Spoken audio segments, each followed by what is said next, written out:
Alors je vais laisser la parole à Ghislaine parce qu'on va enchaîner direct sur la table ronde suivante pour essayer de ne pas vous garder trop longtemps et essayer de terminer donc à une heure raisonnable cette journée.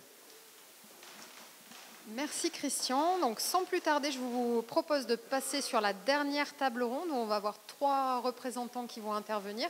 Donc je vais d'ores et déjà appeler le représentant d'Orange, donc Arnaud Véril, qui va venir en tribune. On va partir de retour d'expérience d'événements majeurs sur la zone sud. Donc Arnaud Véril va vous parler de son regard bien sûr d'opérateur critique au niveau d'Orange. On aura également l'amiral Lionel Mathieu qui nous fera le plaisir de nous évoquer également le cas d'un événement majeur sur la commune protégée de Marseille. Et puis on aura également un retour d'expérience sur la crise sanitaire du Covid avec l'agence de sécurité sanitaire côté Nice Métropole. C'est à vous Arnaud. Merci infiniment. Merci cher Christian, merci aux organisateurs de me donner la possibilité d'échanger quelques instants avec vous aujourd'hui à Marseille au nom de Patrick Guenot, le directeur sécurité du groupe Orange. Donc me concernant et très rapidement, parce que je ne suis évidemment pas venu parler de moi ici, moi je dirige le département qui a en charge la rédaction, la réflexion du plan stratégique résilience opérateur en France et à l'international pour le groupe Orange. Et je dirige également les activités, on vient d'en parler, d'obligations légales de ce même opérateur, qu'il s'agisse des obligations légales ayant trait à la continuité et qualité de service et communication d'urgence, mais également, et je resterai discret, les obligations légales dites de sécurité. Et vous imaginez de quoi je veux vous parler. Et pour finir sur ma présentation, un petit retour en arrière. Alors moi, je suis un prototype, un acteur, un produit du continuum de sécurité, parce que je viens du ministère de l'Intérieur. J'ai eu le bonheur et la chance d'exercer le métier de commissaire de police pendant 25 ans, en services territoriaux, en cabinet ministériel Place Beauvau, mais également en qualité de directeur départemental de services de renseignement. Mais j'arrête là, je ne suis pas venu éprouver ma bio devant vous. Et j'attaque immédiatement au cœur du sujet. Qu'est-ce que la résilience et plus précisément les interdépendances entre opérateurs à l'échelle d'un territoire pour un acteur majeur comme l'est le groupe Orange, mais plus largement comme n'importe quel opérateur de télécom aujourd'hui dans un contexte dont on va reparler particulièrement compliqué. Alors, je reviens, pardonnez-moi légèrement voilà, c'est ça, excusez-moi, voilà. Alors, quelques exemples d'actualité pour introduire le propos et envisager ce que sont les crises ou les potentiels de crise pour un opérateur télécom aujourd'hui. On l'a évoqué un petit peu tout à l'heure, très brièvement. Vous vous souvenez tous du risque de délestage électrique au moment de l'hiver 2022-2023. Et je dis bien le risque de délestage, puisque finalement, les événements, la météo, la prévision et l'anticipation de l'ensemble des acteurs nous ont permis de ne pas basculer en crise. Nous étions donc bien dans la temporalité de l'anticipation d'un potentiel de crise majeur pour le fonctionnement de l'économie et de l'écosystème national. Et ce qu'évidemment cette préparation au risque délestage, je vais le nommer ainsi, ce que cette préparation nous a toutes et tous appris, eh bien, c'est l'enjeu de l'interdépendance, qui est probablement le stade qui est devant nous et qui est déjà le stade dépassé de la résilience et des échanges que nous avons eus depuis ce matin.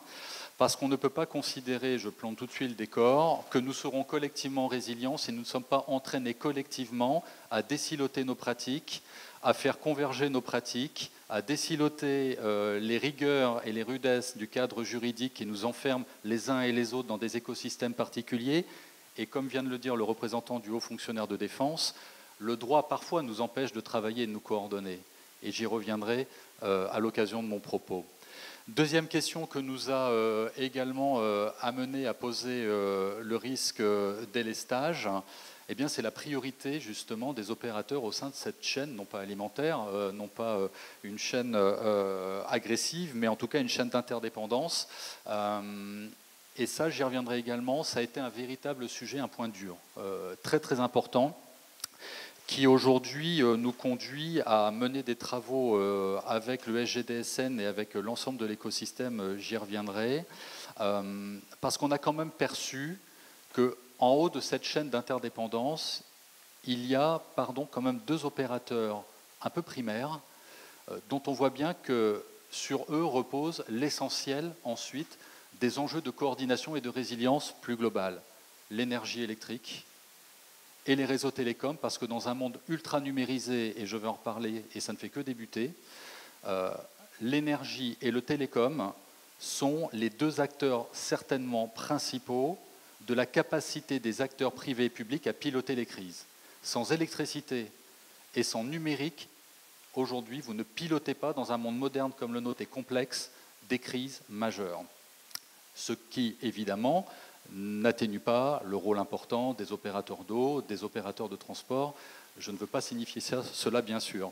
Mais ces mêmes opérateurs que je cite à présent ont besoin d'électricité et ont besoin de réseaux télécoms pour performer et passer les crises. Deuxième exemple, d'une nature différente, et là on est bien dans une crise d'une toute autre nature, en tout cas dont l'origine est d'une toute autre nature. Très récemment en Guadeloupe, on parlait d'énergie, des syndicats se mettent en grève du réseau d'énergie local. La quasi-totalité de nos infrastructures en Guadeloupe, mobiles, fixes, desservant le grand public, mais également certains services critiques et essentiels, sont tombés. Et sont tombés le temps des négociations syndicales, le temps du dialogue social qui a pris un certain temps. Ces réseaux sont tombés bien au-delà de ce que nos capacités de résilience et de continuité d'activité nous permettaient de supporter. J'y reviendrai, on a à peu près une capacité de X temps, mais un temps très limité, pour prendre le relais en cas de coupure d'énergie. En tout cas, nos systèmes sont conçus comme tels. Donc on a eu de véritables difficultés pendant un temps relativement long sur un territoire extrêmement éloigné qui cumule déjà un certain nombre de difficultés. Mais en tout cas, c'est bien la preuve de ce que j'évoquais précédemment, c'est que nous sommes bien tous interdépendants, quelle que soit l'origine de l'incident ou du défaut de service qui frappe l'un ou l'autre des opérateurs de l'écosystème. Et je me permettrai d'ajouter un troisième exemple qui date de cette semaine, d'il y a quelques jours, moins de 48 heures. Sur le territoire métropolitain, dans une région que je ne nommerai pas, des travaux publics, c'est tout bête, rupture des canalisations de fibres qui passent dans le génie civil, et vous avez une interruption de service pour le grand public, mais surtout pour les communications d'urgence. Il y a des pompiers ici dans la salle, en particulier pour le SDIS local. Donc des numéros, alors vous imaginez que ça renvoie à une histoire un peu douloureuse pour le groupe Orange, pas si éloignée, la crise des numéros d'urgence. Et bien là, on aurait pu revivre une nouvelle crise des numéros d'urgence, non pas en raison d'un défaut de fonctionnement ou de continuité d'activité de nos services et de nos actions, mais en raison de travaux de voirie dont vous savez que dans les villes, les métropoles, ils se répètent, se multiplient pour des raisons tout à fait louables par ailleurs, à la fois de transformation de la voirie, d'adaptation aux nouveaux usages, mais également d'adaptation aux nouvelles technologies, y compris télécom. Voilà 3 exemples qui me permettent tout de suite de cranter, je pense, les enjeux auprès de vous, et dont vous voyez que ces 3 exemples parlent d'un temps de la crise différent, soit très en amont. C'est le premier exemple. On est dans l'anticipation, donc on est déjà en situation de résilience. On est dans l'anticipation collective d'un risque majeur pour l'ensemble de notre écosystème privé et public et économique. Et dans les 2 autres exemples, vous voyez qu'à travers l'intervention d'un tiers, y compris inopiné, vous pouvez produire des dégâts extrêmement sévères pour la délivrance de services critiques et essentiels à la nation ou à la sauvegarde de la vie humaine. Alors, avant de prolonger cette réflexion, je ne fais pas la pub pour Orange, hein. Je vais tout de suite pondérer la diapo qui est ici à l'écran, mais je veux quand même vous montrer, non pas que la résilience soit impossible pour un opérateur télécom, mais c'est quand même un très gros défi. C'est un très gros défi parce que vous regardez quelques chiffres là, sur le slide en fait vous avez les valeurs qui animent le groupe Orange, mais comme la plupart des grandes entreprises ou opérateurs par ailleurs. Nos salariés, 130 000 collaborateurs, ils sont présents partout dans le monde. Ils sont partout dans le monde aujourd'hui, et particulièrement dans des zones actuellement en conflit, l'Europe de l'Est, la zone Moyen-Orient-Afrique, où nous sommes opérateurs, comme vous le savez, j'imagine. Mais pourquoi je vous parle de ça? En termes de résilience, et j'en sais quelque chose de là où je viens, ces mêmes collaborateurs sont des cibles de la criminalité, du terrorisme, Mais aujourd'hui, dans le contexte géopolitique qui sont le nôtre, et là je parle vraiment de résilience et de sûreté nationale, ils sont des cibles au regard de leur très haut niveau d'expertise pour des puissances étrangères en termes d'ingérence et d'espionnage. Je traite actuellement chez Orange des situations d'espionnage et d'ingérence par des puissances étrangères avec les services de renseignement français. Ce n'est pas qu'une fiction. Donc ils sont une cible. Quelle est ensuite notre deuxième valeur? C'est le cœur du réacteur chez Orange, c'est le réseau. C'est le réseau. Enfin, les réseaux, plus exactement. Et là, on touche à un niveau de complexité infini. Infini. Tout d'abord par la géographie. Regardez un petit peu les milliers de kilomètres, les centaines de milliers de kilomètres que parcourent les réseaux d'une entreprise comme Orange, et là je ne parle que d'Orange, je ne parle pas des autres opérateurs, français ou internationaux. Regardez un peu la somme des kilomètres que cela représente, des assets physiques, des implantations stratégiques, et vous imaginez l'enjeu que cela représente en termes de résilience. Et c'est quand on part de ce constat que l'on comprend pourquoi aujourd'hui le groupe Orange, et c'est ma responsabilité, est en train de basculer rapidement d'une stratégie ancienne et assez commune dans le secteur privé de sécurité physique à une véritable ambition de résilience. Parce que la sécurité physique, c'était l'idée selon laquelle, il y a 10 ans, 15 ans, 20 ans, en respectant les normes incendies, en mettant du vigile, en mettant des caméras, on allait éviter la crise. On allait se prémunir de la crise ou du risque. Aujourd'hui, on vit avec la crise, on vit avec les crises, et donc on doit être résilient. C'est-à-dire qu'on doit savoir, à travers l'organisation et les process, supporter des crises qui surviendront, quoi qu'il en soit. Et le footprint, pardon de ce jargonnage anglais, mais allez, je vais reprendre mon ancien langage, la surface d'attaque que présente l'entreprise est telle qu'il est illusoire de penser et d'imaginer que nous allons pouvoir éviter les crises. Et là, je ne parle pas des mutations technologiques. Parce que là, on est dans le terrestre, vous l'avez vu, on est opérateur sous-marin, vous en savez quelque chose à Marseille, on lit tous dans la presse que c'est un hub international stratégique, c'est vrai. Mais demain, il y a l'aérien, le satellite arrive. Elon Musk est déjà dans les étoiles avec Starlink, et il a démontré, j'y reviendrai, au moment du déclenchement du conflit ukrainien, qu'il sait se substituer aux États. Véritable question de souveraineté derrière ça. Comment un opérateur comme Orange se positionne-t-il demain par rapport à ces évolutions technologiques qui ne sont pas que des évolutions business? Il n'y a pas que du client derrière, il y a des enjeux de souveraineté. Et demain, quels sont les États qui ont une forme d'autorité ou de lien? C'est quand même d'actualité avec la dernière élection américaine. Elon Musk est dans le futur gouvernement américain. Quid de l'approche en souveraineté qu'aura un opérateur qui a une telle avance technologique dans le cadre d'une géopolitique qui se tend aujourd'hui considérablement et qui n'est pas en notre faveur? Quelle est la place d'Orange? Quelle est la tentation de l'État français et des institutions européennes pour contrer cette dynamique, alors même qu'on a potentiellement un champion et d'autres champions sur le sol européen qui sont susceptibles de pouvoir également développer de telles capacités, quand bien même nous avons quand même pas mal de retard, il faut l'avouer. Donc, je ne vais pas dire qu'on a une forme de quadrature du cercle, mais la résilience pour les opérateurs télécoms, c'est comme pour tous les opérateurs, ce n'est quand même pas très simple et ça nécessite une stratégie adaptée. Mais parce que la résilience, c'est quand même de débuter par l'anticipation, pardonnez-moi, par l'identification des risques et de nos vulnérabilités. Les vulnérabilités, elles sont aussi dans les choix stratégiques, économiques et politiques des 30 dernières années. Alors pardon, j'espère ne choquer personne. Je ne me prononce pas au nom de la directrice générale d'Orange, dont ces propos sont les miens, mais je suis quelqu'un d'assez franc et assez direct, donc je vais vous dire certaines choses qui sont le reflet de ce que je constate venant moi de la puissance publique et arrivant dans un opérateur, chez un opérateur qui est au cœur des évolutions stratégiques, technologiques et géopolitiques actuelles. Dans les années 90, alors très rapidement avant ça, Orange a été une administration publique, France Télécom, une administration publique, donc l'État était donneur d'ordre. C'était une administration publique. Orange est devenue une entreprise publique, puis par des opérations de rachat et d'ouverture à la libre concurrence, France Télécom est devenue Orange et Orange est devenue une entreprise multinationale et internationale. Bon. Mais pourquoi je vous dis ça? Parce que dans les années 90, il y a quand même un séisme qui se produit dans l'écosystème des opérateurs au sens global, c'est l'ouverture à la concurrence au sein du continent européen. Et c'est la dissociation que vous maîtrisez et que vous connaissez tous entre le réseau et le service.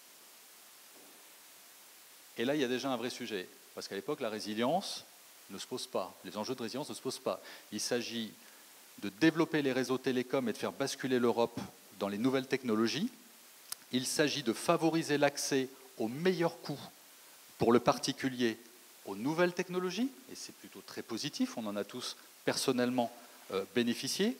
Et il s'agit de vendre, donc on est vraiment dans le business, aux entreprises, aux administrations, de nouveaux services plus performants. Et c'est comme ça qu'arrivent tous les services que vous connaissez aujourd'hui et qui ont progressivement remplacé le cuivre et autres. Mais, je le redis, cette ouverture à la concurrence, en 2025, elle nous occasionne quand même des handicaps. Et là, je me place non plus en tant que client qui voit bénéfice à avoir le coût d'un forfait extrêmement accessible.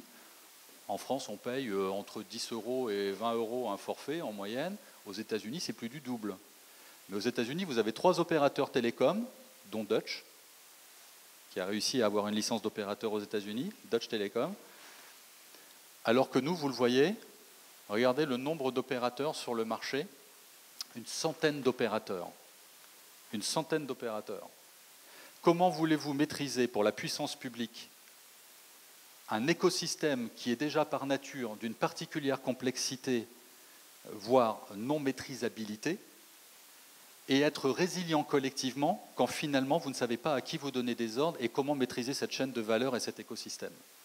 Donc il y a une fragmentation économique, business, de l'écosystème des opérateurs qui aujourd'hui, à l'aune de la résilience, est une véritable fragilité en termes de souveraineté du continent européen.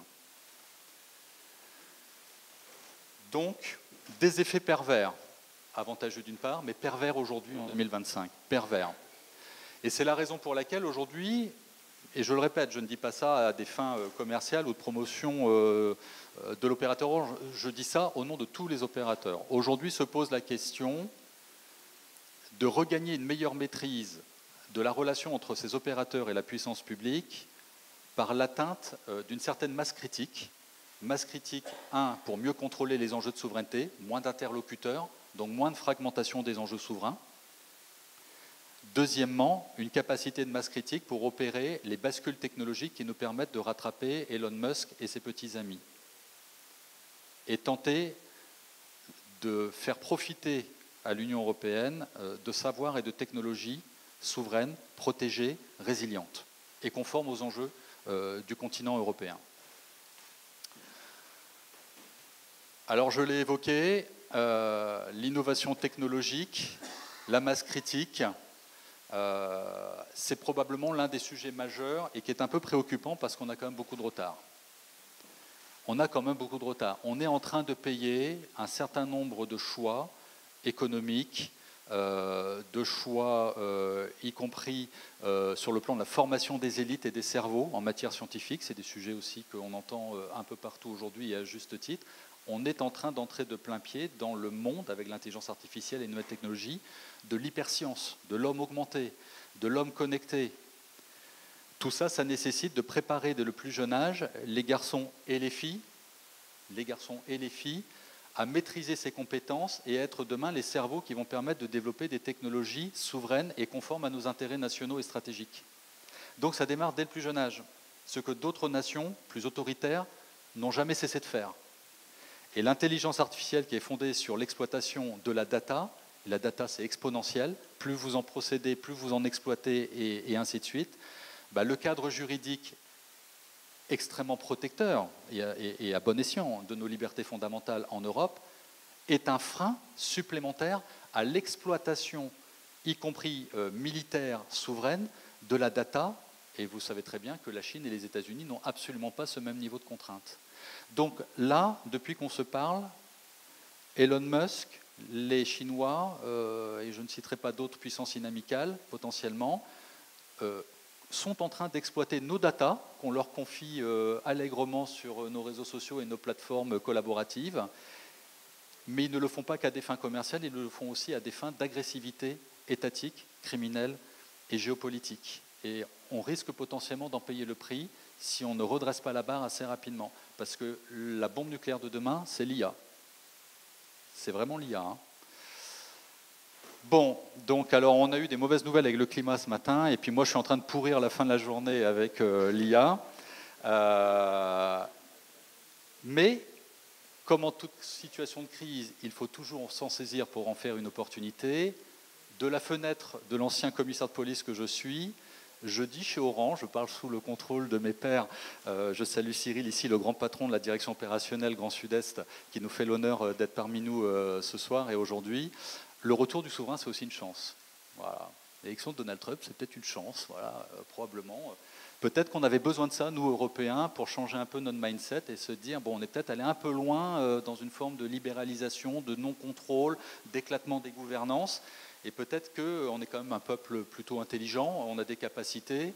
Il y a probablement des choses à faire pour essayer de rattraper le retard et d'obtenir un effet de levier. Donc moi, ce que j'appelle le retour du souverain chez Orange, chez Orange, je trouve que c'est une chance. Et du coup, j'en viens plus précisément au sujet des interdépendances et de ce que je perçois modestement de ma fenêtre dans la direction de mes activités au quotidien. Alors, plusieurs pistes. Madame, vous avez évoqué juste avant moi les enjeux de l'organisation. Oui, la résilience, c'est une organisation. Voilà. Donc, c'est ce que je suis en train de faire chez Orange avec tous mes collègues. C'est d'abord poser une organisation. C'est une organisation qui va de, moi j'appelle ça le cycle de vie de la résilience chez Orange. On part de l'anticipation des risques, on traverse la continuité d'activité et ses process industriels ou technologiques, on fait de la gestion de crise et on finit par la boucle d'amélioration continue et ainsi on revient à l'anticipation. Enfin tout ça vous le savez comme moi, mais c'est pas tout de le dire et de le penser et de l'écrire dans les livres blancs. Après il faut le processer et le mettre en œuvre. Et là il y a une première difficulté. Dans des grandes organisations, qu'elles soient publiques, comme j'ai pu le connaître, ou qu'elles soient privées, on retrouve finalement les mêmes forces et les mêmes fragilités. Et en termes de fragilité, vous avez des organisations très silotées, surtout dans des entreprises comme Orange qui sont fondées quand même sur un très haut niveau d'expertise métier. L'expertise, elle vous fait perdre un peu de vue la vision globale. Or, la résilience, c'est la recherche d'une vision globale et d'une meilleure capacité, par la mutualisation des compétences, à dépasser les crises. Comment on fait pour réunir les compétences, les expertises et les savoirs dans des organisations qui ont tout détricoté pour aller jusqu'à un très haut niveau de compétences, d'expertise et de détail?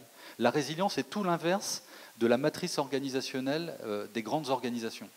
Donc le désilotage, la mise en synergie, et on en parlait avec Cyril, ça a été une belle victoire chez Orange, les Jeux Olympiques, parce qu'effectivement, ça a été probablement, me disent les anciens, la première fois ces dernières années que l'entreprise a fédéré dans une organisation résiliente, totalement dérogatoire au droit commun de l'entreprise.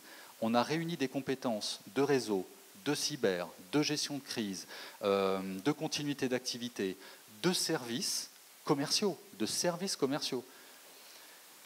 Et on a mis tout ça sous le pilotage unique d'une direction stratégique et d'une direction opérationnelle de crise.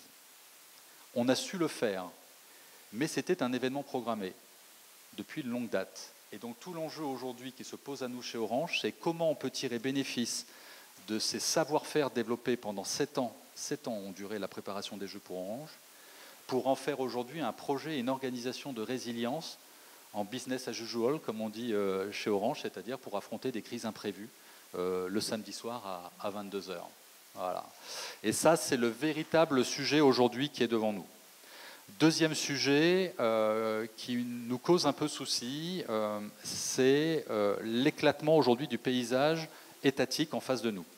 Nous, on aurait besoin, pour la mise en œuvre de règles, j'y travaille avec le SGDSN, je travaille aux travaux de transposition actuellement, et on fait souvent le constat avec le SGDSN qu'on est arrivé probablement côté étatique aux limites de la SAIV et de l'approche traditionnelle côté étatique de la protection de la défense nationale. Quelques exemples. Les opérateurs télécoms ont pour ministère de tutelle le ministère de l'économie et des finances à Bercy. C'est notre ministère de tutelle, notre HFD, c'est Bercy. D'autres opérateurs ont un autre ministère de tutelle, vous en êtes, monsieur, le représentant. Donc si on revient à l'enjeu de l'interdépendance, comment fait-on pour coordonner des acteurs business, des acteurs économiques, parfois concurrents, avec une puissance publique fragmentée, elle-même silotée? Comment fait-on? On l'a vu pendant la préparation du délestage. Heureusement que les préfets étaient là pour le coup. Heureusement que les préfets étaient là pour coordonner localement les priorités de délestage entre l'un ou l'autre des opérateurs parce qu'on n'arrivait pas à aligner nos ministères de tutelle respectifs qui ne se parlaient pas.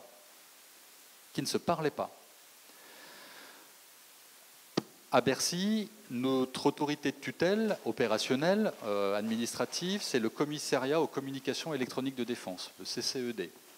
C'est le CCED qui pilote au nom du SGDSN la stratégie de résilience des opérateurs, le respect des conformités légales et obligations légales par les opérateurs.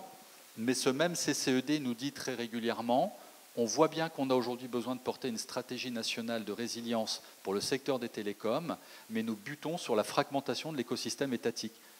Le CCED lui-même nous le dit. Le CCED lui-même nous le dit. Donc nous, côté opérateur, il est illusoire de penser qu'on va pouvoir s'autodiscipliner entre nous. Je le redis, il y a des problèmes de conformité légale, de concurrence, de dissociation du réseau et des services qui sont aujourd'hui un frein à la résilience par secteur et encore plus à l'interdépendance ou à la coordination entre secteurs et opérateurs de réseau. Et c'est là que la puissance publique a toute sa légitimité. Ce que le secteur privé ne peut pas faire, normalement la puissance publique est légitime à le faire. Mais ça veut dire qu'au-delà de REC et de Nice 2, il y a déjà le step d'après à imaginer au plan réglementaire. Est-ce qu'il ne faut pas imaginer que demain la résilience soit une obligation réglementaire pour les opérateurs? Actuellement, l'obligation légale, c'est la qualité de service pour le grand public, c'est la continuité d'activité et les communications d'urgence pour la sauvegarde de la vie humaine, et pour un opérateur comme Orange, c'est les obligations légales de sécurité pour les services de renseignement et l'autorité judiciaire. Mais ne faut-il pas envisager, alors je me tire peut-être une balle dans le pied pour Orange, mais pas tant que ça en fait. Nous, on préférait avoir un cadre réglementaire qui nous fixe le cap et qui crée les conditions réglementaires et légales d'une coordination imposée par la puissance publique à l'ensemble de l'écosystème des opérateurs. Si on n'a pas un cadre légal, on va être contraint par des régimes juridiques différents, par la protection du secret, puisque la plupart des opérateurs sont OIV, et donc on est empêché, voire interdit de communiquer et d'échanger entre nous. Et les préfets l'ont parfaitement vu sur les dernières crises.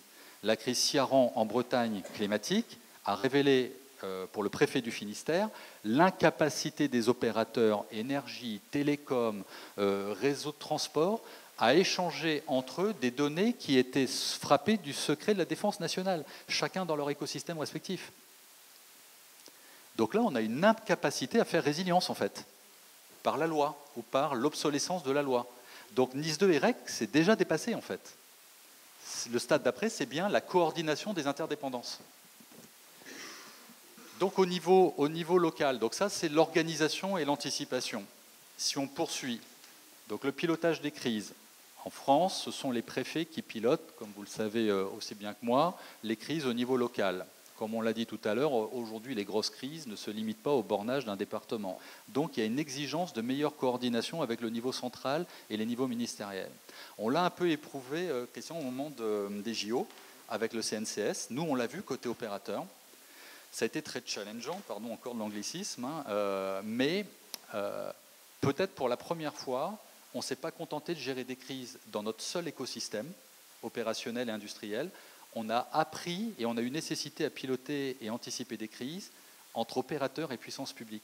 C'est-à-dire que moi, au centre de crise d'Orange, tous les jours, j'échangeais avec le CNCS jusqu'au directeur de cabinet du ministre de l'Intérieur sur certains sujets un peu critiques, avec le cabinet du préfet de police que je connais très bien. Et en fait, on a piloté des crises qui étaient des crises d'opérateurs ou des incidents d'opérateurs en lien direct et opérationnel avec la puissance publique. Est-ce qu'on ne saurait pas refaire ça demain et quel serait le modèle qui permettrait de refaire ça demain en situation de crise imprévue? On a su le faire, pourquoi ne pas demain se préparer encore à le refaire et à avoir une coordination à la fois locale placée sous l'autorité des préfets qui demeurent quand même des acteurs majeurs du décloisonnement des opérateurs, mais avec la nécessité quand même que le niveau central ait un regard, une capacité de mutualisation, d'arbitrage le cas échéant.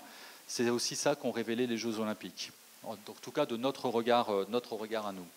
Et puis j'en termine avec la boucle continue, c'est la sortie de crise, le rétex, la boucle d'amélioration. Il n'y a rien de tel que de faire de l'exercice, d'expertiser les crises passées. Et là aussi, aujourd'hui, il faut clairement qu'on fasse du rétex et de la boucle d'amélioration en commun entre opérateurs. On a vécu là récemment avec la ville de Paris un exercice climat qui nous a permis de travailler en situation réelle, interopérateurs, puissance publique, étatique et collectivité ville de Paris.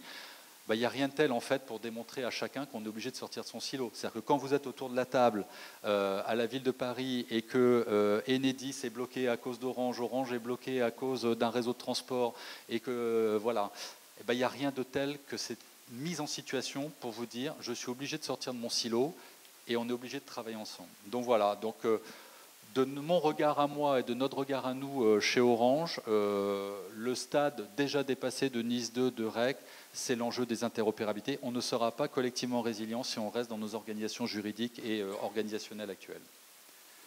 Voilà.